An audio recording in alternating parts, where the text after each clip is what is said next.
Welcome back to Next Gen Auto Hub. In the early 1930s, the automotive world was undergoing rapid change.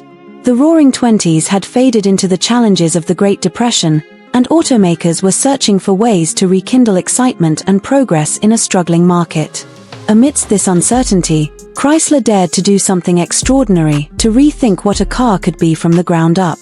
The result was the Chrysler Airflow, launched in 1934, a car that would become one of the most innovative and misunderstood vehicles in automotive history. At a time when most cars were designed by eye, with long hoods, upright grilles, and boxy shapes, Chrysler decided to turn to science. The company's engineers, led by Breer, Fred Zeder, and Skelton, known as the Three Musketeers of Chrysler engineering, were inspired by the advances in aviation. They asked a revolutionary question: what if a car was shaped by the air itself? To find the answer, Chrysler collaborated with the U.S. Army Air Corps and conducted extensive wind tunnel testing, something unheard of in automotive design at the time. What they discovered was shocking. Traditional car designs were aerodynamically inefficient, with wind resistance making them slower and less fuel efficient.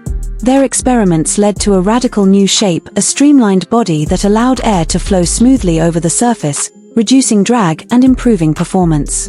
Thus, the Airflow was born, the world's first aerodynamically designed production car.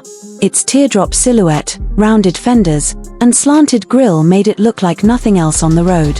It was a bold statement of science meeting style, decades before aerodynamics became a buzzword in the automotive world. But the Airflow's innovation went far beyond its shape.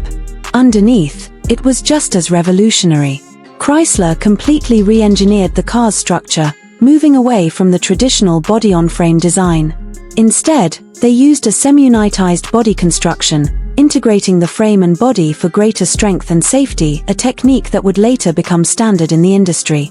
The result was a car that was both lighter and stronger, offering a smoother and more stable ride. The engineers also made a key change in balance and comfort. In most cars of the time, the engine sat far forward over the front axle, creating poor weight distribution. The Airflow's designers moved the engine rearward, positioning the passengers between the axles, the ideal spot for comfort and stability. This gave the Airflow an exceptionally smooth ride, with better handling and road manners than any car of its day. Powering the Chrysler Airflow was a range of straight-eight engines, producing between 98 and 130 horsepower depending on the model, impressive figures for the early 1930s. Combined with its sleek body and improved aerodynamics, the Airflow was capable of cruising effortlessly at highway speeds while delivering better fuel efficiency than its competitors. Inside, the Airflow was equally ahead of its time. The cabin was spacious and luxurious, with wide bench seats, a quiet ride, and an Art Deco-inspired dashboard that reflected the futuristic styling of the exterior. The seating position was higher and more natural, improving visibility and comfort.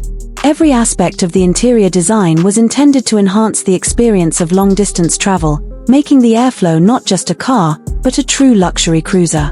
Yet for all its innovation, the Chrysler Airflow faced one major obstacle: the public wasn't ready for it. When it debuted at the 1934 New York Auto Show, its rounded, streamlined shape shocked audiences who were used to the tall, upright sedans of the time. Many thought it looked strange, even ugly. Sales were slow, and despite Chrysler's best marketing efforts, including dramatic demonstrations showing the Airflow's superior strength and stability, the car failed to capture buyers' hearts. By 1937, the Airflow experiment had come to an end. Chrysler quietly returned to more traditional designs, and the Airflow was retired. But while its commercial life was short, its influence was monumental. The Airflow's pioneering use of aerodynamics, unit body construction, and balanced weight distribution set the stage for the future of automotive design. In the years that followed, other manufacturers began to adopt many of the Airflow's innovations. Cars gradually became lower, sleeker, and more streamlined, echoing the principles Chrysler had introduced years earlier.